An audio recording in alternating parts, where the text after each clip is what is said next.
Hello, kumusta po ulit sa lahat? Ngayon po ay titingnan natin ang mga appliances na nakasaksak pero naka-off. So, halimbawa, yung mga microwave oven, nakasaksak siya pero hindi naman naka-on, ibig sabihin naka-standby lang. Meron nga bang konsumo sa kuryente? So, titingnan natin yung mga example lang po microwave oven, oven toaster, tsaka mga charger ng cellphone. So, titingnan natin. Meron pang iba. So, sana subaybayan nyo at samahan nyo ko, tara, tingnan natin kung ubra nga ba itong binili ko sa Lazada. So, hindi po ito sponsored pero ito po yung watt meter. Actually, nakakabasa rin siya ng ampere. So, may kita natin dito may A. Ayan. So, ampere po yung ibig sabihin yan. At may watts din. Ayan. So, dito makakompute mo yung total kilowatt mo. Pero sa madaling salita, para hindi masyadong komplikado, titingnan lang natin dito kung meron nga ba siyang konsumo. So, tara, tingnan natin to. Okay, ito na po yung ating watt meter. Ito po yung kanyang specs. So, isaksak na natin siya.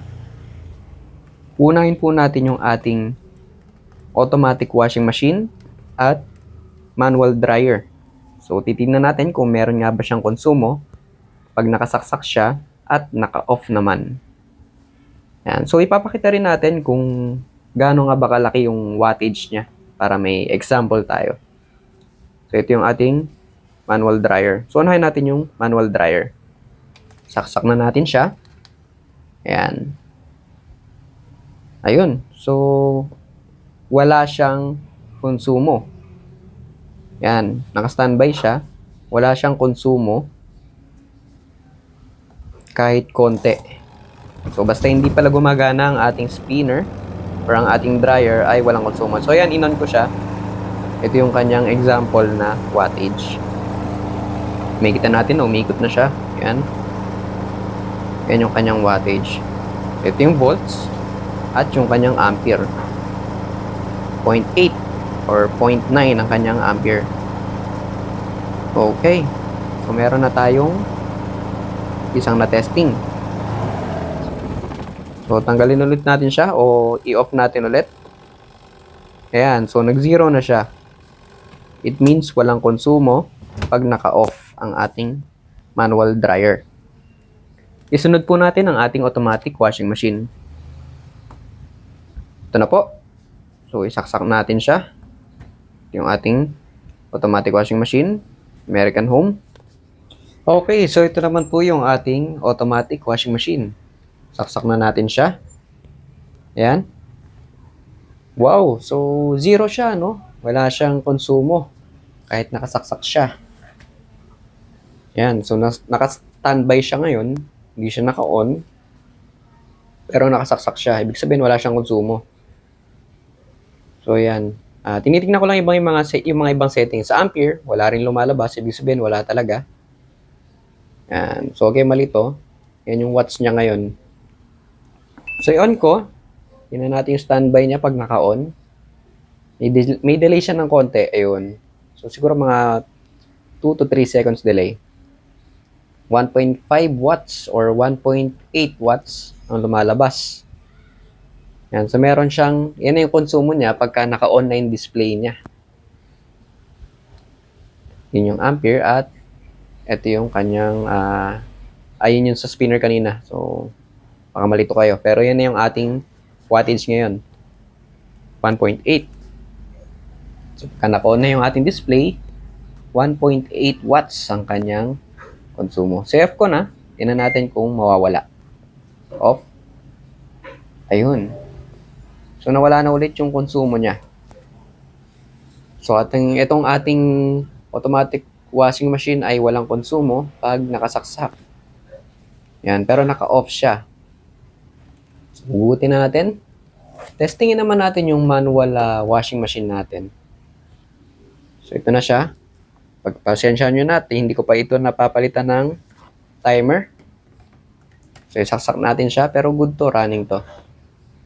Ayan, nakasaksak na siya. Wala rin siyang konsumo. Pag naka-off, ayan. So, ito yung ating manual washing machine. Ayan, so zero siya. Zero yung wattage. Ibig sabihin, walang konsumo.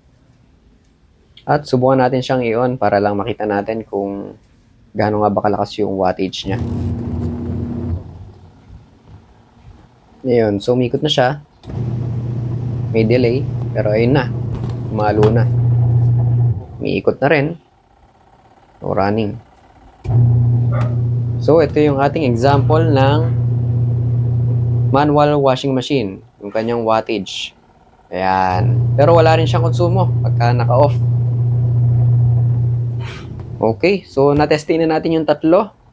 Tingin pa tayo ng iba. Tingin pa tayo ng ibang mga appliances. Okay, testingin naman natin itong ating electric kettle o yung painitan natin ng tubig. Ayan. So, wala rin siyang konsumo. Naka-standby ito ngayon.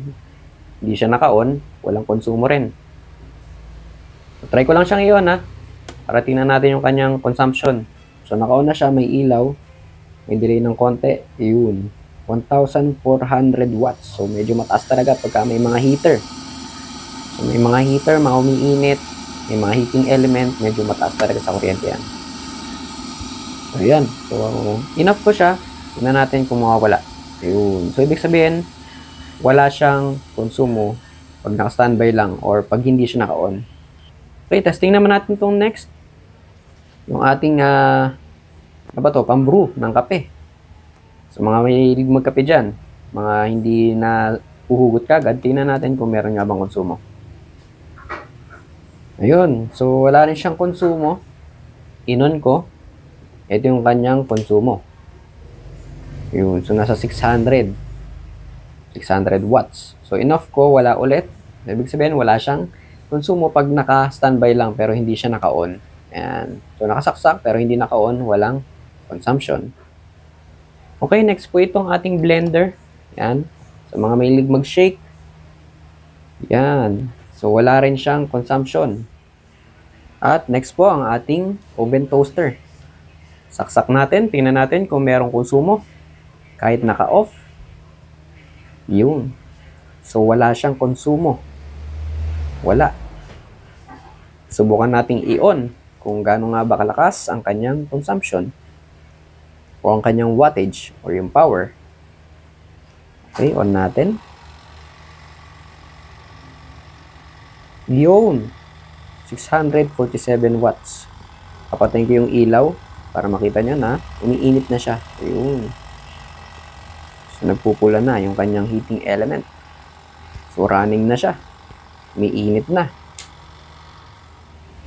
Next po, ang ating microwave oven. Okay, saksak po natin yung ating microwave oven. Okay. Ayan. Nakasaksak na siya. Ayun, meron 3.7 watts. So, 3.7 watts po ang kanyang consumption. Naka-on yung kanyang display.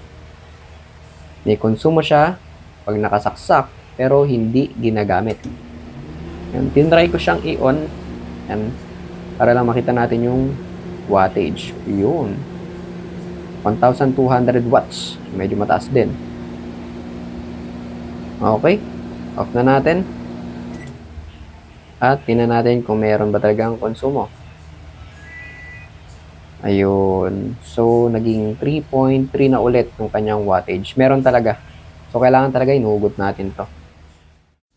Okay, so next po natin itong TV. So, nakasaksak na po siya. May ilaw. Tingnan natin. Uy, may 1.2 watts siya. Tapos nawala. Yan, pero nakasaksak pa rin siya at may ilaw pa rin yung ating TV. Ayun. So, meron siyang konsumo nung simula pero nawala rin nung tumagal. Ayan. So, okay. Try naman natin sa ating charger. Cellphone charger. Ayan. Nakasaksak yung ating charger pero walang nakasaksak na cellphone. So, walang sina-charge. Ayan. Makita natin wala siyang konsumo. Ito naman yung ating clip fan. Ayan. Try din natin. So, yan. Nakasaksak na siya pero wala rin siyang consumption. Yun. Try lang natin saglit na i-on siya. Tingnan natin yung konsumo niya. Dahil yung next natin yung ating manual na fan o yung malaking fan. So, ikukumpara lang natin ng konti yung konsumo niya. 11.1 siya, no? 11.4. So, tingnan natin yung malaking fan kung ilan.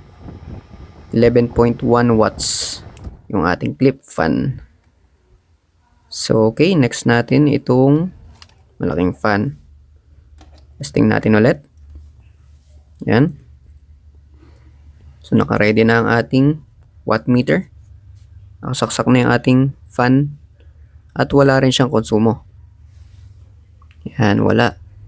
So, tingnan lang natin yung number 1 niya. Kung ilan ang consumption. Yun. So, naka number 1 na siya. Meron siyang 52 watts. Yan, 51 point something, 50. So, nagre-range doon. 50 to 52. So, next natin itong desktop natin or yung computer. Saksak na natin siya. Tingnan din natin kung ilan ang consumption niya pag naka-standby lang. So, hindi ko na siya in-on. Yun, meron siya. 2.4 to 2.7 watts ang kanyang consumption. Yan, hindi siya naka-on pero nakasaksak. So, yun yung kanyang consumption. Next natin syempre yung pinaka-monitor natin. Yan. So, tingnan natin yung monitor kung ilan yung consumption. Saksak natin. Yan. So, wala rin siyang consumption. Wala. So, ayun. May ilaw siya na maliit na blue. Pero sa tingin ko, baka sa mga capacitor na nanggagaling yan. So, wala siyang consumption. 0 watts. Okay, para dun sa mga hindi nakapanood nung isang video natin tungkol dito. Yan, ulitin ko na lang din itong aircon. So, inverter itong aircon na ito. Window type. Saksak natin. Yan, kita natin na meron siyang consumption o may konsumo sa kuryente. Kahit hindi siya naka-on, meron siyang power o meron siyang konsumo. Please like, share, and subscribe. Ingat po. God bless.